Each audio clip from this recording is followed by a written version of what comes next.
قرآن ہے میرا رہنما، قرآن شفا ہے، نور ہے قرآن، جلا دل کی میرا قرآن، رضا رب کی میرا قرآن، قرآن قرآن۔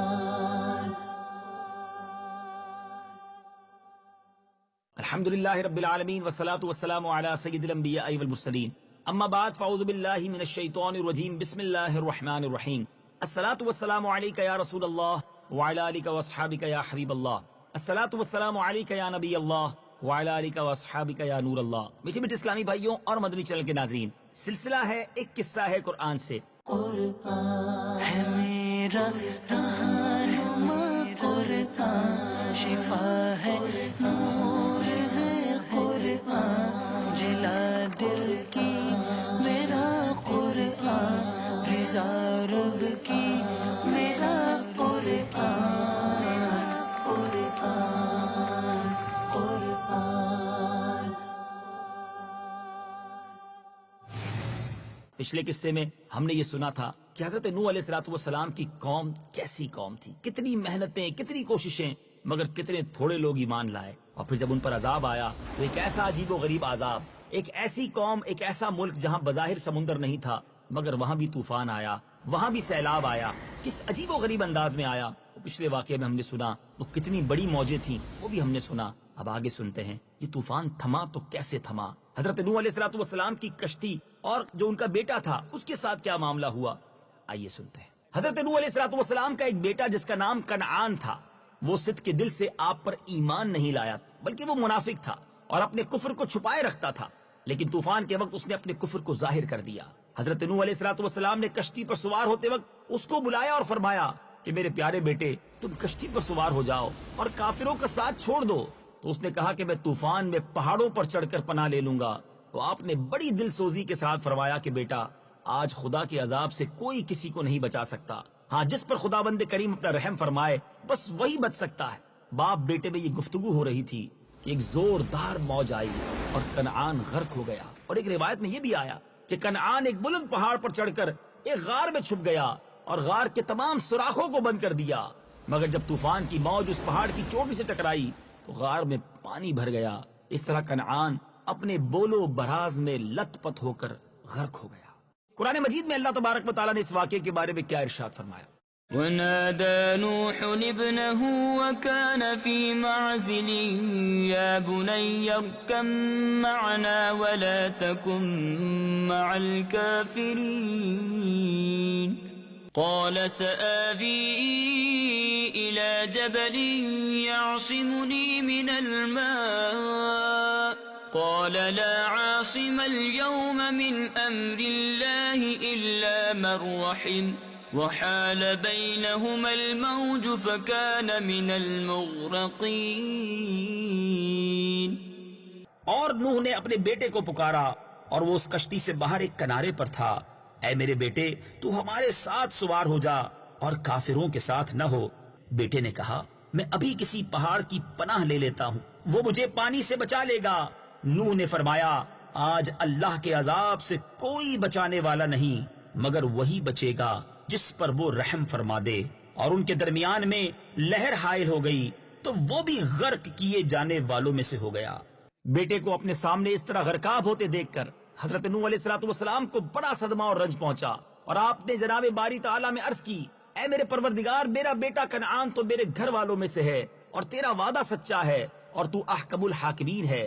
تو اللہ تعالیٰ نے فرمایا کہ اے نوح یہ آپ کا بیٹا کنعان آپ کے ان گھر والوں میں سے نہیں ہے جن کو ہم نے بچانے کا وعدہ کیا تھا، لہٰذا اے نوح تمہارا یہ سوال ٹھیک نہیں ہے، اس لیے تم مجھ سے ایسی کسی بات کا سوال نہ کرو جس کا تمہیں علم نہیں ہے۔ تو حضرت نوح علیہ الصلوۃ والسلام نے کہا اے میرے پروردگار میں تیری پناہ مانگتا ہوں کہ میں تجھ سے کسی ایسی بات کا سوال کروں جو مجھے معلوم نہیں ہے، اور اگر تو مجھے معاف فرما کر رحم نہ فرمائے گا تو میں نقصان میں پڑ جاؤں گا۔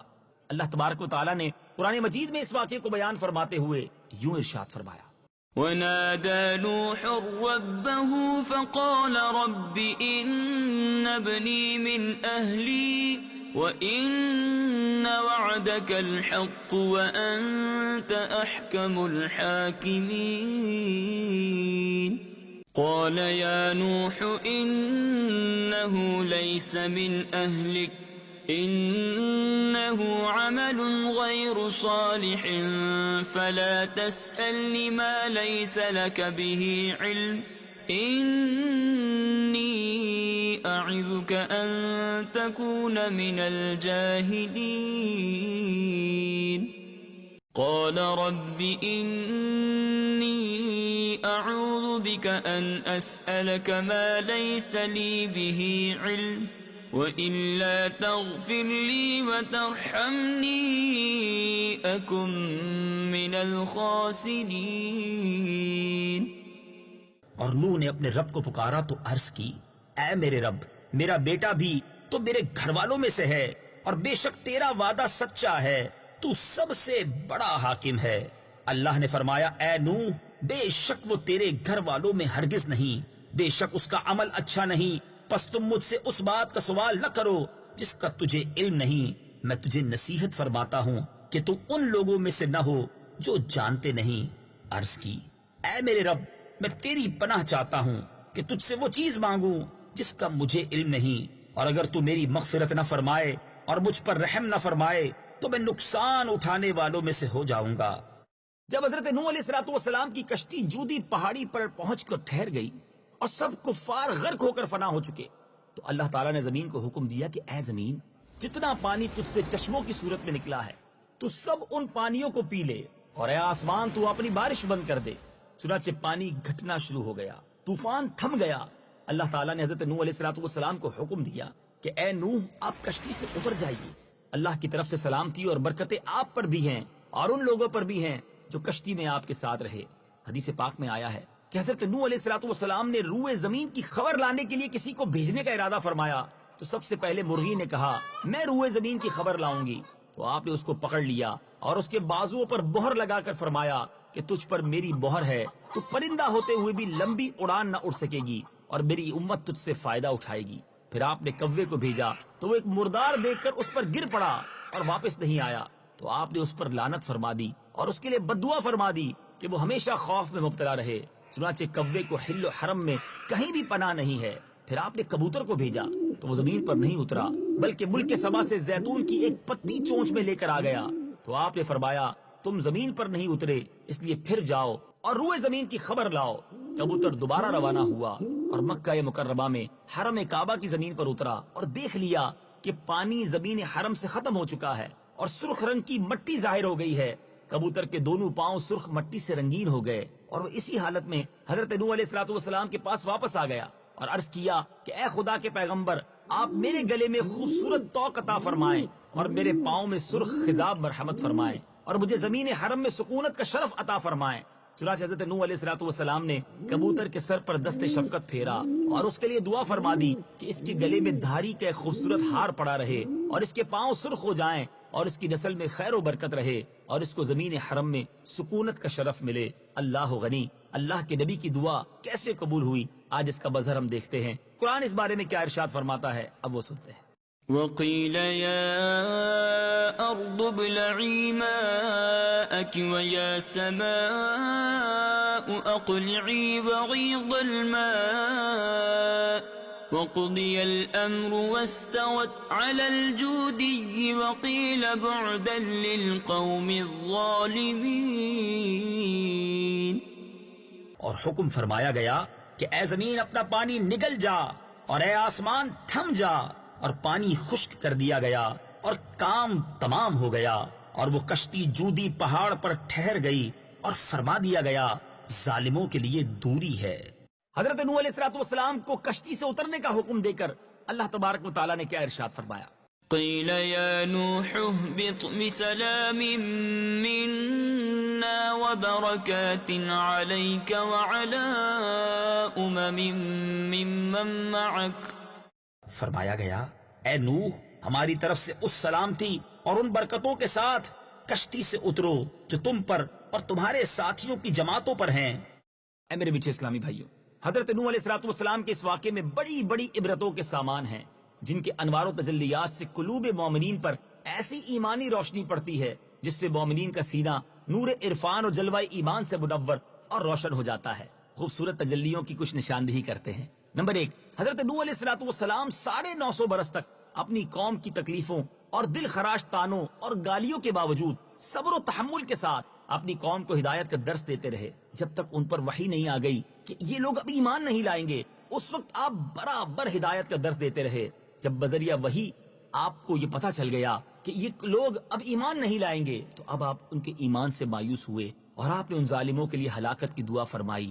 اے میرے میٹھے اسلامی بھائیوں، ہم سب مبلغین کے لیے یہ کیسا درس ہے، ہمت نہیں ہارنی چاہیے۔ آج چند بیان، چند مدنی قافلے یا کچھ کوششیں کرنے کے بعد اگر کوئی ساتھ نہیں دیتا تو دل ٹوٹ جاتا ہے۔ اللہ کے نبی ہیں حضرت نوح علیہ السلام، اور 950 سال کی تبلیغ کے بعد، 950 سال کی کوششوں کے بعد فقط 80 کا قافلہ ایسا بنتا ہے جو ایمان والے ہیں۔ یہ ہم سب کے لیے صبر کی، عزم کی، استقلال کی کیسی مثال ہے۔ اللہ مجھے بھی ہمت عطا فرمائے، آپ کو بھی ہمت کے ساتھ کوششیں کرتے رہنے کی توفیق عطا فرمائے۔ دوسری بات، حضرت نوح علیہ السلام اور مومنین طوفان کے عظیم سیلاب میں، جبکہ طوفان کی موجیں پہاڑوں کی طرح سر اٹھا رہی تھی، کشتی پر سوار تھے، اور طوفانی موجوں کے سیلاب عظیم میں ایک تنکے کی طرح یہ کشتی ہچکولے کھاتے چلی جا رہی تھی، مگر حضرت نوح علیہ السلام اور مومنین توکل کی ایسی منزل میں تھے، اس بلندی پر تھے کہ نہ ان لوگوں کو کوئی گھبراہٹ تھی، نہ کوئی پریشانی۔ اس میں مومنین کے لیے ہدایت ہے کہ بڑے سے بڑی مصیبت کے وقت بھی مومن کو اللہ تبارک و تعالیٰ پر بھروسہ اور مطمئن رہنا چاہیے، ایمان مضبوط ہونا چاہیے۔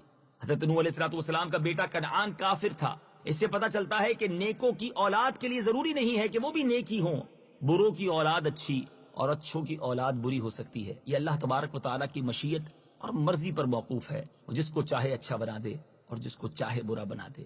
یہاں ان لوگوں کے لیے درس ہے کہ جو بعض اوقات یہ کہتے نظر آتے ہیں کہ ہمارے فیملی میں فلاں بزرگ تھے تو میرے دادا پر دادا اتنے بڑے پیر صاحب تھے یا اتنے بڑے نیک آدمی تھے۔ اچھی بات، نسبتوں کی برکتیں ضرور ہوتی ہیں، لیکن بزرگوں کی اولاد کو تو اور عبادت کی طرف اور ریاضت کی طرف اور اپنے اعمال کی بہتری کی طرف آنا چاہیے۔ ضروری نہیں ہوتا کہ والد نیک ہو، دادا نیک ہو تو بیٹا یا پوتا بھی نیک ہوگا، اس کو خود اس نیکی کی طرف کوشش کرنی ہوگی۔ اللہ تبارک و تعالی ہماری اولادوں کو ہماری مغفرت کا ذریعہ بنائے، ہمارے لیے ثواب جاریہ کا باعث بنائے۔ اللہ کریم سے دعا ہے قرآن پاک کی اس عظیم واقعے کی برکتیں ہمیں نصیب فرمائے، مزید قرآن پاک پڑھتے رہنے کی، اس کو سمجھنے کی کوشش کرنے کی توفیق عطا فرمائے۔ مدنی چینل دیکھتے رہیے گا، پھر ایک واقعہ قرآن لے کر حاضر ہوں گے۔ صلو علی الحبیب صلی اللہ تعالی علی محمد صلی اللہ علیہ وسلم۔ قرآن ہے میرا رہنما، قرآن شفا